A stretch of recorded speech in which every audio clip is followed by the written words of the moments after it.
Sempat bertahan hidup selama hampir seminggu, kondisi kucing terus memburuk dan akhirnya si kucing mati akibat luka yang ia derita. Peristiwa yang viral di media sosial ini membuat publik geram karena kekerasan dilakukan terbuka di ruang publik.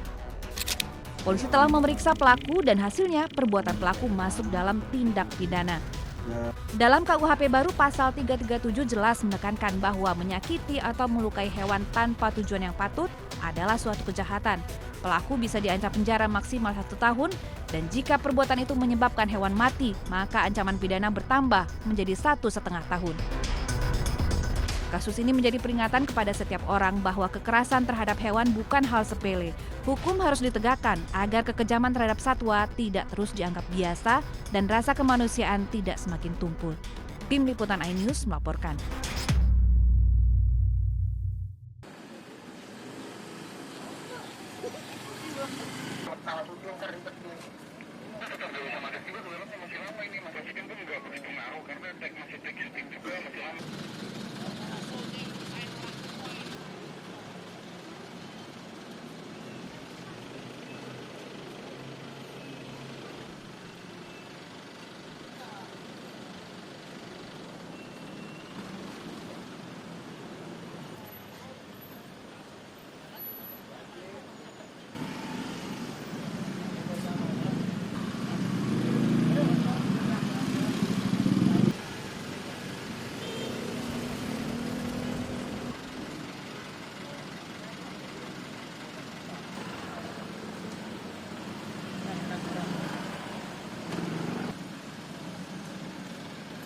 Macet total.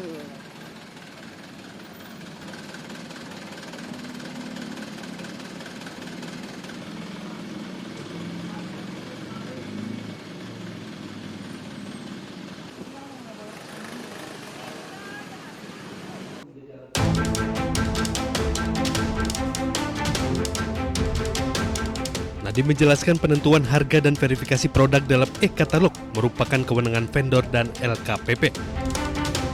Menurutnya, Menteri tidak terlibat tidak memiliki peran dalam proses tersebut. Nadiem menilai keterangan para saksi di persidangan menjadi fakta penting yang menunjukkan tidak adanya campur tangan Menteri dalam proses pengadaan tersebut. Kewenangan harga itu antara vendor dan LKPP, tidak ada urusannya dengan menteri apalagi kementerian. Semua saksi tadi sudah mengaku tidak ada intervensi menteri di dalam proses pengadaan. Mereka bilang nggak pernah ketemu saya, tidak pernah diperintah oleh saya. Selain itu, kuasa hukum Nadiem Makarim Dodi Abdul Qadir mengatakan persidangan semakin menguatkan dugaan adanya korupsi yang dilakukan secara bersamaan.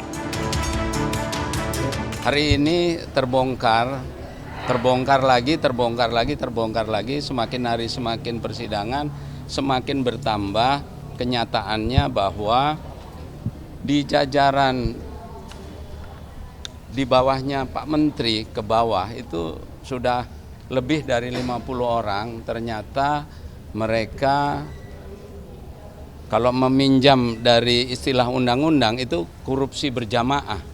Karena mereka menerima uang secara bersamaan dan berjamaah. Jadi sepertinya mereka sudah bersama-sama saling mengetahui karena lebih dari 50 orang. Tim kuasa hukum Nadiem menegaskan perlu ada evaluasi penyeluruh terhadap proses pengadaan dan mekanisme pengawasannya.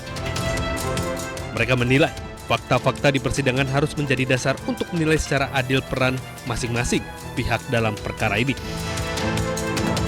Dari Jakarta, Indira Utomo Auliasyah, Yudi Richard, iNews melaporkan.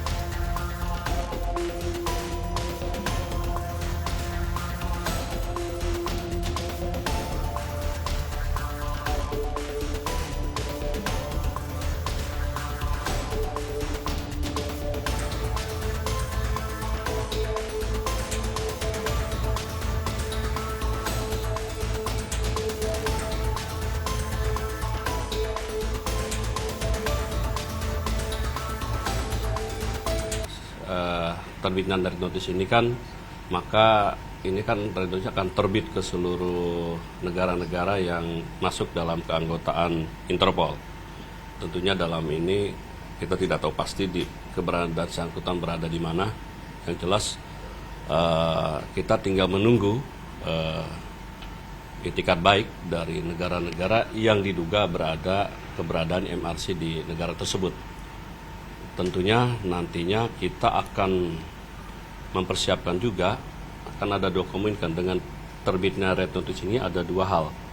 Baik itu nanti dengan sistem deportasi, karena kita sendiri sudah mencabut kan. Yang kedua bisa juga nantinya dengan sistem kita siapkan ekstradisi.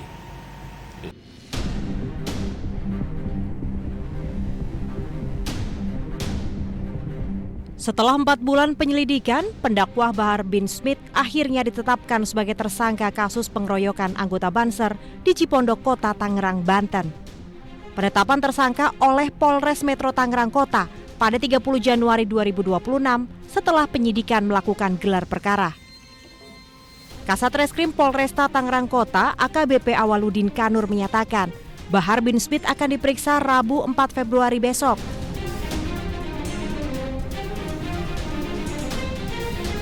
Kasus yang menjerat Bahar bin Smith terjadi pada 22 September 2025. Saat itu Bahar menghadiri sebuah acara di Cipondok, Kota Tangerang. Sementara seorang anggota Banser juga datang ke lokasi untuk mendengarkan ceramah. Namun saat anggota Banser mendekat dan ingin bersalaman dengan Bahar, sekelompok orang menghadangnya. Korban dibawa ke sebuah ruangan dan mengalami penganiayaan hingga luka-luka. Istri korban melaporkan peristiwa itu ke Polresta Tangerang Kota.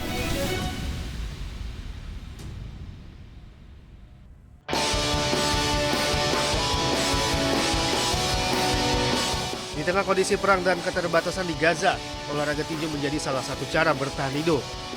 Ya, puluhan anak perempuan di Gaza ini mulai menekuni olahraga tinju sebagai upaya menjaga kesehatan fisik dan mental di tengah trauma konflik berkepanjangan.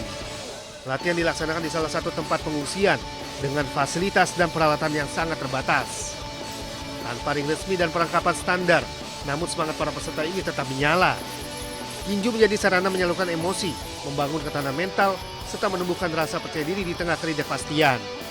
Latihan digelar 3 kali dalam sepekan, masing-masing selama 1,5 jam, dan pesertanya berusia 5 hingga sekitar 20 tahun. Sang pelatih, Osama Ayub, mengungkapkan awalnya hanya 5 anak perempuan yang berlatih. Namun seiring berjalan, kini jumlahnya berkembang menjadi sekitar 40 atlet tinju wanita muda. Fenomena ini menjadi simbol perjuangan generasi muda Gaza untuk bisa bertahan, bangkit, dan menjaga harapan melalui olahraga tinju meski konflik belum sepenuhnya usai.